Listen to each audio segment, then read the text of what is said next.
to the Corsair QL series. 120 RGB, 120 millimeter RGB LED fans. These are going to be for the case. And they're going to be RGB too, so you can really get some light up action going on. I'm going through these kind of fast here. Normally, yeah, you want to make sure just the connectors are going to work with everything. That's the only thing with fans, is what type of connection they're coming in with.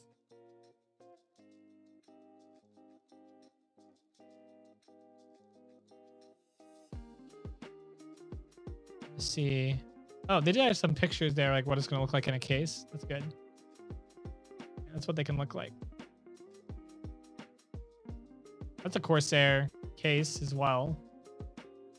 Of course. Ooh. See, that's the cooler. They're using the fans on their liquid cooler heatsink right there. The RAM kind of lights up too. That's a nice build. I like that. I like that build.